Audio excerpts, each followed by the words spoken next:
Hello, good morning. আজকে আমার recipe হলো বাটা মাছের কালিয়া বানাবো। তার জন্য আমি নিয়েছি পেঁয়াজ, এখানে নিয়েছি মাছগুলোকে আমি ধুয়ে পরিষ্কার করে একটু হলদি পাউডার আর নুন দিয়ে মেখে আমি খুব ভালো করে রেস্টে রেখেছি 5 মিনিটের জন্য।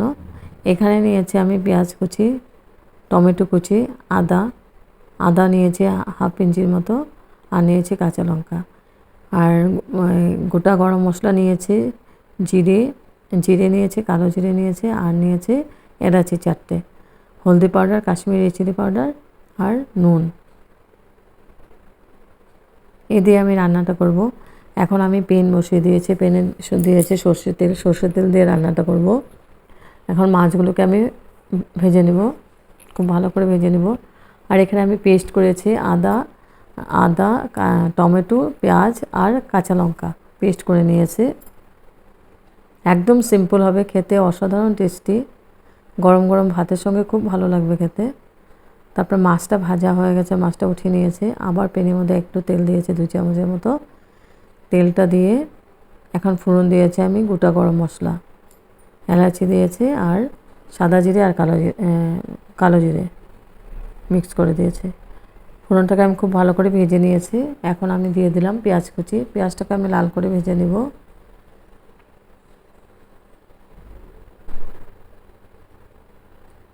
আর এই বাটা মাছটা স্বাস্থ্যের জন্য খুব ভালো, বেশি বড় মাছ খাওয়া ভালো না। এই সাইজের মাছগুলো খুব খাওয়া ভালো, টেস্টিও হয় খুব খেতে।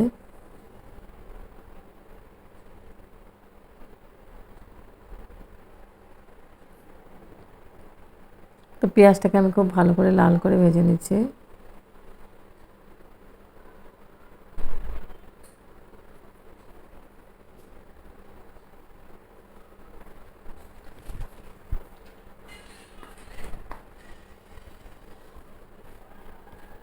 এখানে আমি মাছটা ভাজা হয়ে গেছে, মাছটা উঠিয়ে নিয়েছি।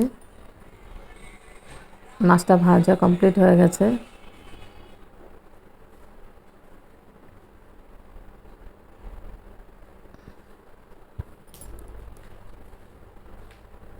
এখানে আমি পেস্ট করে নিয়েছি, পেস্ট করা মশলাটা দিয়ে দেবো। এখন পেঁয়াজটা লাল করে ভাজা হয়ে গেছে, এখন আমি পেস্ট করা পেঁয়াজটা দিয়ে দেবো।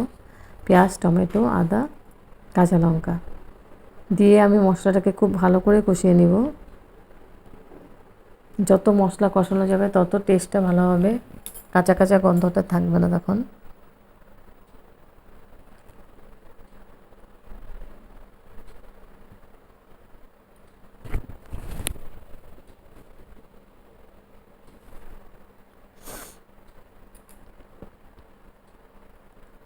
একটু জল দিয়ে দিব, জলটা দিয়ে মশলাটাকে ভালো করে কষিয়ে নিব।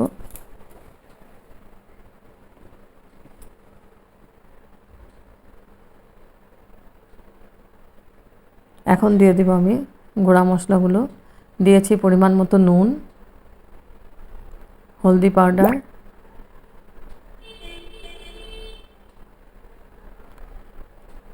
আর কাশ্মীরি চিলি পাউডার,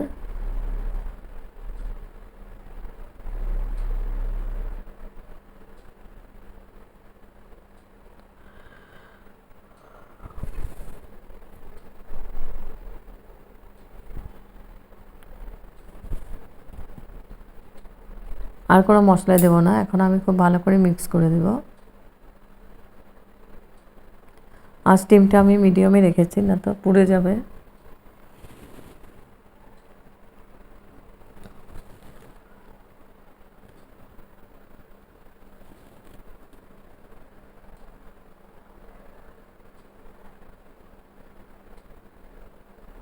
খুব ভালো করে নাড়াচাড়া করে আমি কষিয়ে নিচ্ছি।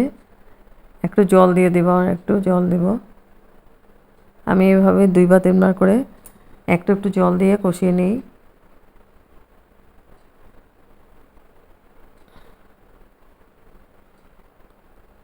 যেহেতু তেল কম দেওয়া আছে, এইভাবে কষিয়ে করলে একদম বোঝাই যাবে না, মনে হচ্ছে যে তেল অনেক বেশি দিয়েছি।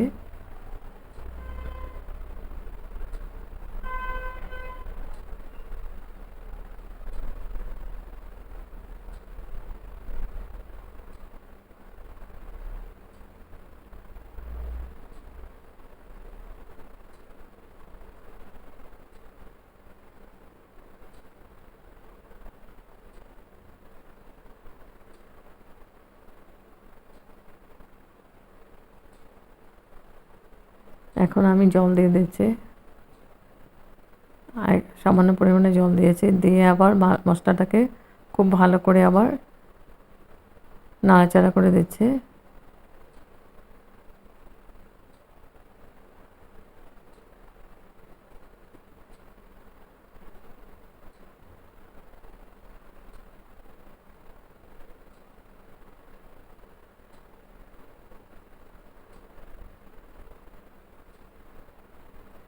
আমি ঢেকে দিয়েছি 3 মিনিটের জন্য। 3 মিনিট পরে এসে আবার নাড়াচাড়া করে দিব।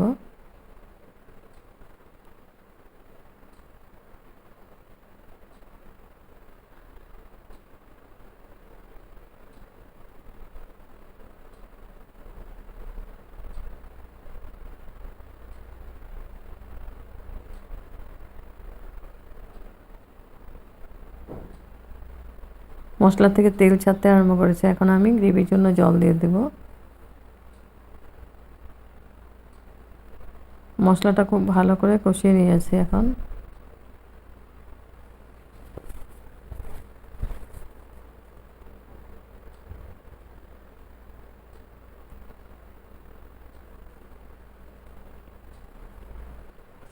আমি গ্রেভির জন্য জলটা দিয়ে দিলাম। জলটা দিয়ে আমি খুব ভালো করে নাড়াচাড়া করে মিক্স করে দেব মশলার সাথে। আর মাছটা একদম মাখা মাখা হবে। বাটা মাছের কালিয়া বানাচ্ছে, একদম রসা থাকবে না, ওই গ্রেভি দিয়ে মেখে মেখে খাওয়া যাবে, হেভি টেস্টি লাগে খেতে। তার সঙ্গে লাগবে গন্ধরাজি লেবু, গরম ভাতের সাথে মেখে খেতে হেভি টেস্টি লাগে।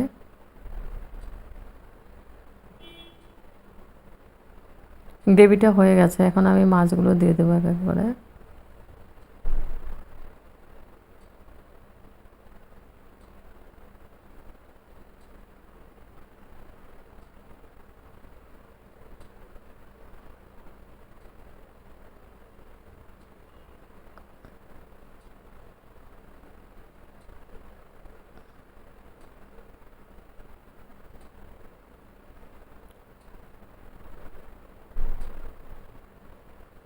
আর স্টিমটা আমি মিডিয়ামে রেখেছি।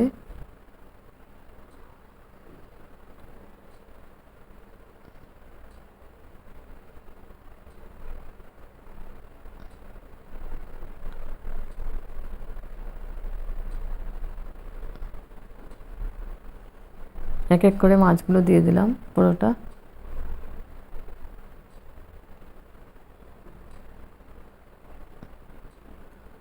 এখন আমি ঢেকে দেব।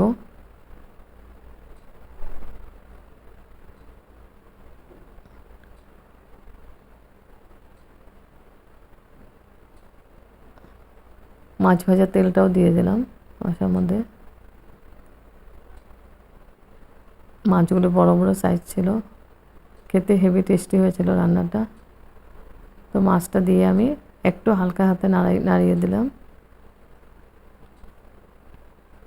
এখন আমি একদম লাস্টে দিয়ে দেবো ধনেপাতা।